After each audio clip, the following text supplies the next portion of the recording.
Good morning. आज हम शुरू कर रहे हैं हमारे दूसरे लेसन में टीपू सुल्तान शेर ए मैसूर। अर्थात जो टीपू सुल्तान थे वो एक बहुत ही वीर और योद्धा व्यक्ति थे और उन्होंने अपने शासन को एक सुदृढ़ता प्रदान की थी। अंग्रेज़ों से संघर्ष किया था, इसलिए उन्हें शेर ए मैसूर की उपाधि दी गई है। शेर ए मैसूर कहा जाता है। जब कंपनी को अपने राजनीतिक और आर्थिक हितों पर खतरा दिखाई दिया तो कंपनी ने प्रत्येक सैनिक टकराव का रास्ता भी अपनाया। अर्थात जो डायरेक्ट जो सैनिक थे वो लड़ाइयाँ लड़ने लगे। दक्षिण भारतीय राज्य मैसूर के उदाहरण से ये बात समझी जा सकती है। हैदर अली का शासन चलता है 1761 से 1782 के मध्य और उनके विख्यात पुत्र टीपू सुल्तान जिनका शासनकाल है 1782 से 1799 जैसे शक्तिशाली शासकों के नेतृत्व में मैसूर काफ़ी ताकतवर हो चुका था। मालाबार तट पर होने वाला व्यापार मैसूर रियासत के नियंत्रण में था, जहां से कंपनी काली मिर्च और इलायची खरीदती थी। अर्थात जो मालाबार तट था वहाँ का जितना भी व्यापार होता था वो एक तरीके से मैसूर राज्य के अंतर्गत आता था और जो अंग्रेज़ है वो काली मिर्च जो खरीदते थे और इलायची जो खरीदते थे वो इनसे ही इनको खरीदना पड़ता था। 1785 में टीपू सुल्तान ने अपनी रियासत में पड़ने वाले बंदरगाहों से चंदन की लकड़ी, काली मिर्च, इलायची का निर्यात रोक दिया। अर्थात जो वस्तुएं अंग्रेज़ों के द्वारा खरीदी जा रही थी उन वस्तुओं को इन्होंने रोक दिया। टीपू सुल्तान ने स्थानीय सौदागरों को भी कंपनी के साथ कारोबार करने से रोक दिया था। टीपू सुल्तान ने भारत में रहने वाले फ्रांसीसी व्यापारियों से घनिष्ठ संबंध विकसित किए और उनकी मदद से अपनी सेना का आधुनिकीकरण किया। अर्थात अंग्रेज़ों से संबंध नहीं बनाए बल्कि फ्रांसीसी से संबंध बनाए और जो अपनी सेना थी अपनी जो शक्ति थी उसको इसने क्या कर लिया, सुदृढ़ कर लिया। सुल्तान के इन कदमों से अंग्रेज आग बबूला हो गए। उन्हें हैदर अली और टीपू सुल्तान बहुत महत्वाकांक्षी, घमंडी और खतरनाक दिखाई देते थे। अंग्रेज़ों को लगता था कि ऐसे राजाओं को नियंत्रित करना और कुचलना जरूरी है। अर्थात अंग्रेज़ों के सामने ये शक्ति उभर कर आ गई थी, इसलिए वो अंग्रेज टीपू सुल्तान को और इस साम्राज्य को कुचलना चाहते थे। फलस्वरूप मैसूर के साथ अंग्रेज़ों की 4 बार जंग हुई। अर्थात 4 बार लड़ाई हुई। 1767 से 69, 1780 से 84, 1790 से 92 और 1799। अर्थात 4 बार संघर्ष हुआ है। श्रीरंगपट्टनम की आखिरी जंग में कंपनी को सफलता मिली। अपनी राजधानी की रक्षा करते हुए टीपू सुल्तान मारे गए और मैसूर का राजकाज पुराने वोडियार राजवंश के हाथों में सौंप दिया गया। इसके साथ ही मैसूर पर भी सहायक संधि थोप दी गई और जो मैसूर था उस पर भी सहायक संधि थोप दी गई और जो अंग्रेज़ों की सेना वहाँ पे रहने लगी। जो सारा खर्चा था वो उस राज्य पर होता था। तो इस तरीके से अंग्रेज़ों ने इसको अपने अधीन कर लिया।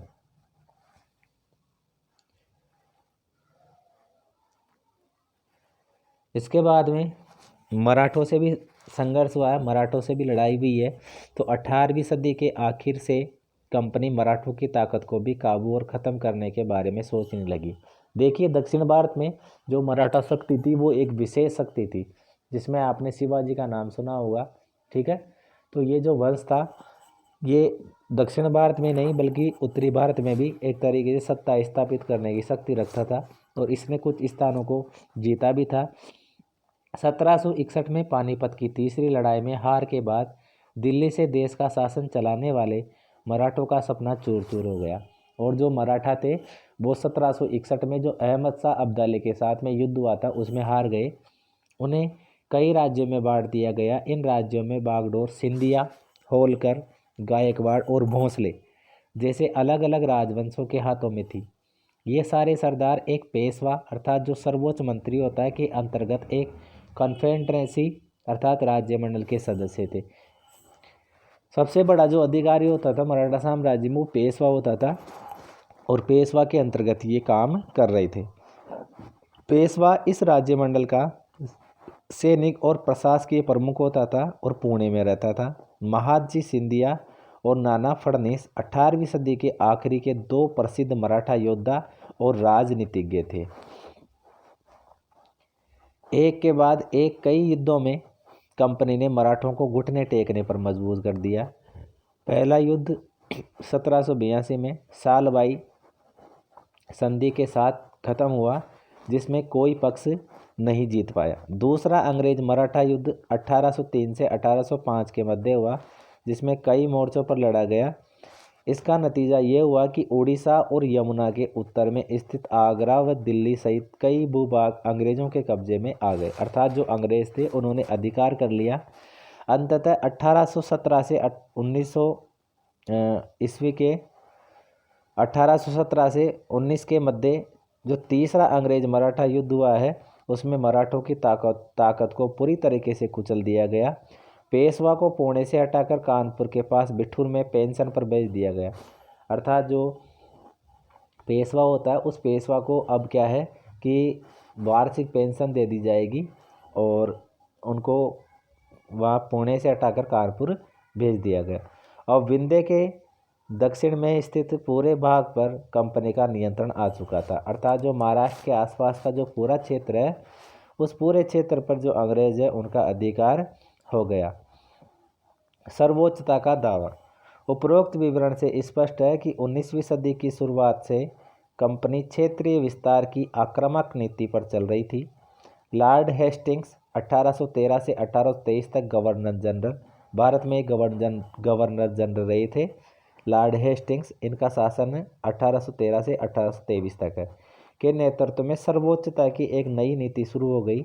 कंपनी का दावा था कि उसकी सत्ता सर्वोच्च है, इसलिए वह भारतीय राज्यों से ऊपर है, अर्थात अंग्रेज अपने आप को सबसे सर्वोच्च मानने लगे। जो भारतीय राज्य थे उनसे वो ऊपर मानने लगे।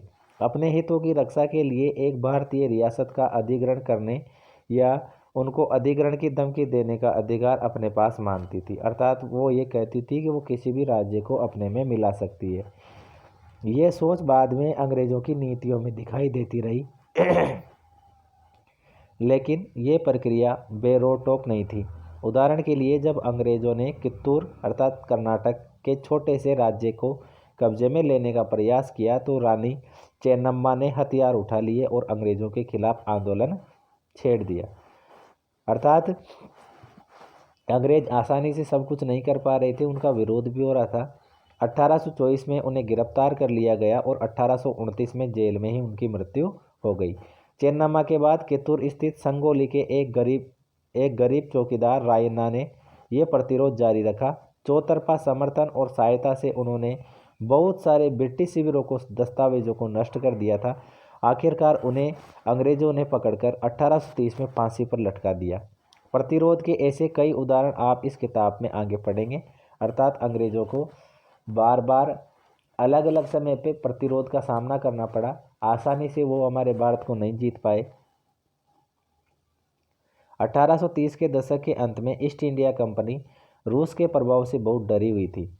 कंपनी को भय था कि कहीं रूस का प्रभाव पूरे एशिया में फैलकर उत्तर पश्चिम में भारत को भी अपनी चपेट में न ले ले। इसी डर के चलते अंग्रेज अब उत्तर पश्चिमी भारत पर भी अपना नियंत्रण स्थापित करना चाहते थे, अर्थात जो उत्तरी पश्चिमी जो भारत है उस पर भी वो अधिकार करना चाहते थे। उन्होंने 1838 से 1842 के बीच अफगानिस्तान के साथ एक लंबी लड़ाई लड़ी और वहाँ अप्रत्यक्ष कंपनी का शासन स्थापित कर लिया, अर्थात जो अफगानिस्तान है उस पर भी वो अधिकार कर लिया उन्होंने। 1843 में सिंध भी कब्जे में आ गया। इसके बाद पंजाब की बारी थी। यहाँ महाराजा रणजीत सिंह ने कंपनी की दाल नहीं गलने दी। 1839 में उनकी मृत्यु के बाद इस रियासत के साथ 2 लंबी लड़ाइयाँ हुई और आखिरकार 1849 में अंग्रेज़ों ने पंजाब को भी अधिग्रहण कर लिया, अर्थात जब तक रणजीत सिंह थे तो वो पंजाब को नहीं जीत पाए, लेकिन जैसे ही उनकी मृत्यु हुई तो 1849 में जो अंग्रेज़ थे उन्होंने पंजाब को अपने अधिकार में ले लिया।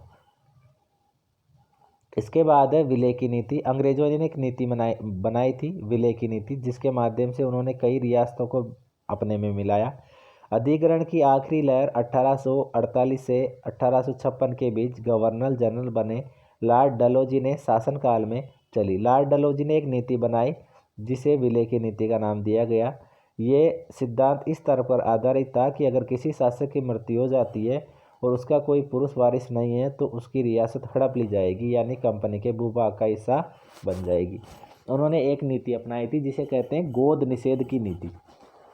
गोद निषेध की नीति का मतलब ये था कि भारतीय राजाओं को गोद लेने का अधिकार नहीं था। अब कोई राजा है, उसकी मृत्यु हो गई, उसके पीछे कोई उत्तराधिकारी नहीं है, कोई पुरुष वारिस नहीं है, तो उस राज्य को अंग्रेज अपने शासन में मिला लेते थे।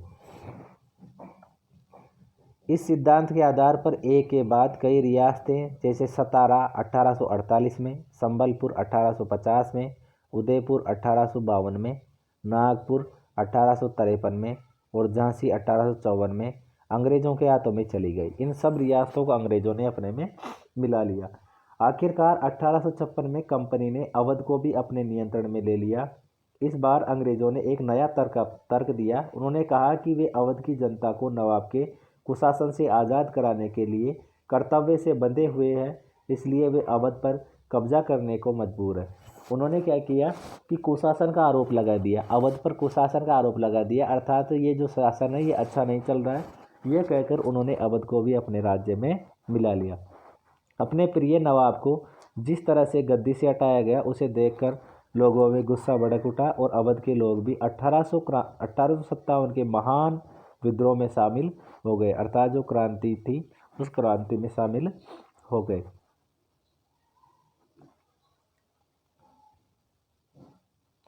इसके बाद नए शासन की जो स्थापना है वो किस प्रकार से की गई, तो ये जो अगला टॉपिक है वो हम कल की क्लास में पढ़ेंगे। ठीक है।